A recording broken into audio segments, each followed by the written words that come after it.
गांव में एक पुराना खंडहर था। गांव के निवासी रात होने पर वहां नहीं जाते थे। लोगों का ये कहना था कि वो एक श्रापित खंडहर है। उसी गांव में राजू और माटू नाम के दो शराबी रहते थे। वे पूरा दिन गांव में शराब पीकर घूमते रहते और सबको तंग करते। सभी गांव वाले उनसे बहुत दुखी थे। माटू भाई, आज मेरी तनख्वाह मिली है, आज तो इंग्लिश दारू पियेंगे। क्या सच कहते हो भाई? आज तो मजा ही आ जाएगा। पर जल्दी चलो, शराब के ठेके पर शाम हो चुकी है। लौटते हुए कहीं रात हो गई तो उस खंडहर के पास से निकलना होगा। मुझे तो बहुत डर लगता है। चल फट्टू, आज हम इंग्लिश दारू पीकर शहंशाह बन जाएंगे। कोई भी भूत और चुड़ैल हमारा कुछ नहीं बिगाड़ पाएंगे। फिर वे दोनों शराब पीने के लिए शराब के अड्डे की ओर निकल जाते हैं। शराब पीते पीते उन्हें रात हो जाती है और वे खूब नशे में हो जाते हैं। वे झूमते झूमते अपने घर की ओर वापस आने लगते हैं। आते आते वो खंडहर के पास पहुंच जाते हैं। माटू भाई, बुला भूत को, आज तेरा भाई भूत से लड़ाई करेगा। हाँ राजू भाई, मैं भी लड़ूंगा भूत से। मेरे से बड़ा कोई योद्धा नहीं दुनिया में पूरी। फिर वे दोनों नशे में आवाजें लगाने लगते हैं।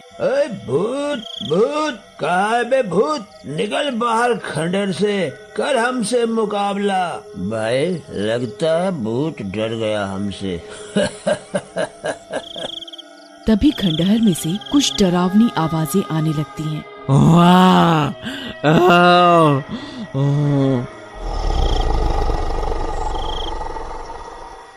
भाई, लगता है भूत हमें अंदर बुला रहा है। चलो जरा इसे पीट कर आएं। वे दोनों खंडहर में घुस जाते हैं। उनके घुसते ही खंडहर में तेज हवाएं चलने लगती हैं और बहुत सारे चूहे यहाँ वहाँ भागने लगते हैं। राजू भाई, यहाँ तो चूहे भरे पड़े हैं। गांव के लोग खामोखा इस खंडहर से डरते हैं।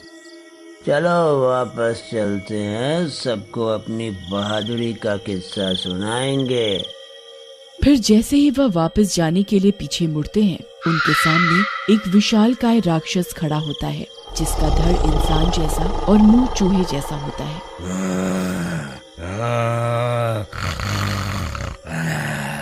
उसको देखते ही दोनों का नशा उतर जाता है। वे दोनों कांपने लगते हैं और हाथ जोड़कर खड़े हो जाते हैं। हाँ, तो कौन लड़ना चाहता है तुम दोनों में से मुझसे? बाहर से बहुत चुनौतियां दे रहे थे ना, आओ करो मेरा मुकाबला। महोदय, मेरे मुंह से निकल गई। ये माटो ही है, मैंने इसके कहने पर ही आपको ललकारा। मैं तो नशे में था, आप तो इतने ताकतवर हैं, भला मेरी कहाँ हिम्मत। ये माटो ही है। आप इसे रख लीजिए और मुझे जाने दीजिए, चूहा राक्षस जी। हरामखोर, मुझे फंसा रहा है। महाराज, ये राजू ही था। मैं तो इससे पहले ही कह रहा था कि रात होने पर यहाँ से नहीं जाएंगे, पर ये नहीं माना। आप इसे रख लीजिए और मुझे जाने दीजिए, चूहा राक्षस जी। शराब के नशे में योद्धा बन रहे थे। चलो, मैं तुम दोनों को जाने दूंगा, पर मेरी एक शर्त है। शर्त? कैसी शर्त राक्षस जी? मैंने बहुत दिनों से किसी इंसान का स्वाद नहीं चखा। तुम दोनों थोड़ा थोड़ा खून मुझे पिला दो अपने हाथ या पैर से, बस फिर मैं तुम्हें जाने दूंगा। राजू भाई, लगता है ये हमें मूर्ख बना रहा है। हम इसे अपना हाथ देंगे खून पीने के लिए तो ये हमारा हाथ ही खा जाएगा। हम भूत कभी झूठ नहीं बोलते, मैं बस थोड़ा सा काटूंगा। फिर वे दोनों अपना अपना हाथ उसके आगे करते हैं डरते हुए, और वह भूतिया चूहा दोनों के हाथ से थोड़ा थोड़ा खून पीता है और उन्हें जाने के लिए कहता है। वो खंडहर से बाहर निकल जाते हैं।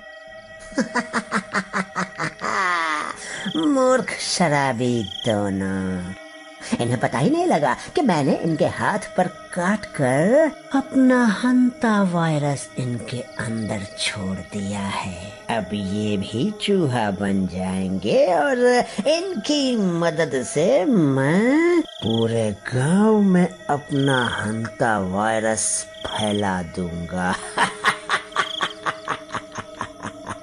वे दोनों भी घर पहुंचकर नशे में होने की वजह से सो जाते हैं।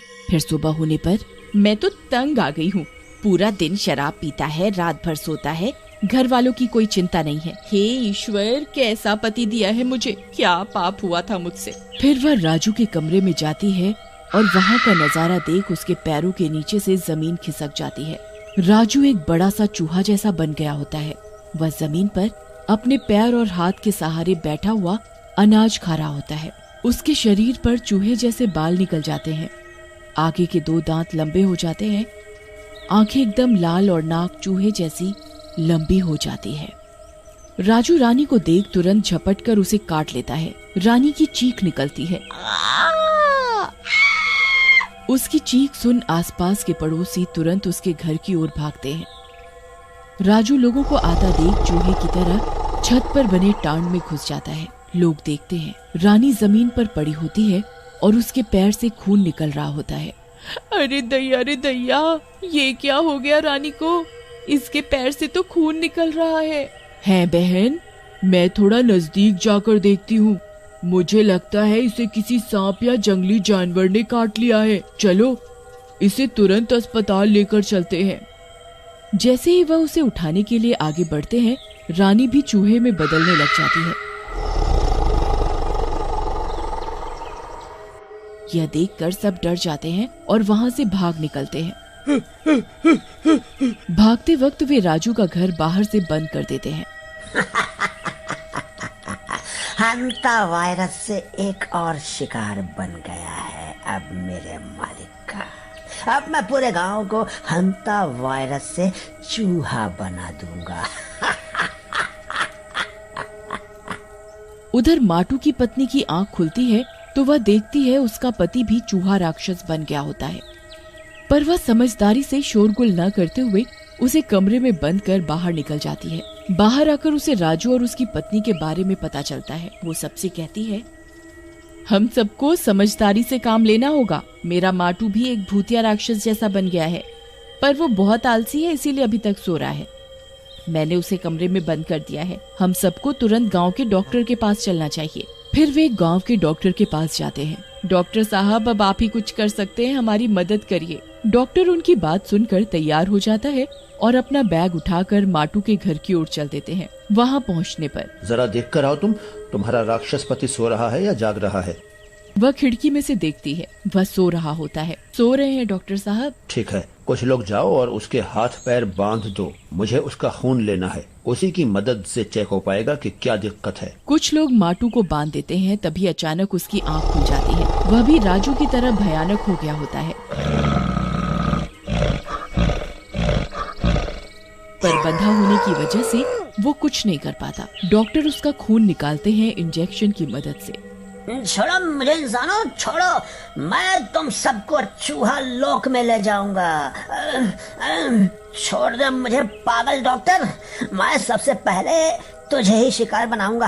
तेरी खैर नहीं है डॉक्टर। फिर डॉक्टर माइक्रोस्कोप के नीचे उसके खून की जांच करते हैं और पाते हैं कि उसके खून में हंता वायरस के जीवाणु मौजूद हैं जो सिर्फ चूहों में पाए जाते हैं। इसके अंदर एक खतरनाक वायरस है जिससे ये एक चूहा राक्षस बन गया है। ये जिसको भी काटेगा वो ऐसा ही बन जाएगा। क्या इसका कोई इलाज नहीं है? इसका एंटीडोट वैक्सीन मेरे क्लिनिक में है, मैं जल्दी से लेकर आता हूँ। फिर डॉक्टर जल्दी से हंता वायरस का एंटीडोट लेकर आते हैं और माटू को लगाते हैं। थोड़ी देर में वो ठीक हो जाता है। फिर वे राजू के घर जाते हैं और देखते हैं कि राजू और उसकी पत्नी चूहा बनकर टांड पर बैठे हैं। डॉक्टर पहले चूहा बेहोश करने की दवाई कमरे में छिड़क कर उनको बेहोश करते हैं। फिर उन्हें भी एंटीडोट इंजेक्शन लगाते हैं। थोड़ी देर में वे भी ठीक हो जाते हैं। डॉक्टर साहब, आपका शुक्रिया।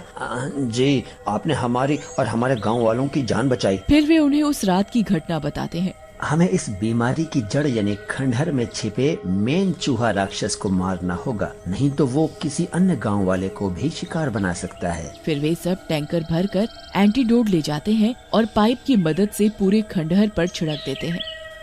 वहाँ से राक्षस के तड़पने की आवाज आती है। थोड़ी देर में वह दम तोड़ देता है। इस तरह वे गांव वाले हंता वायरस के प्रकोप से बच जाते हैं।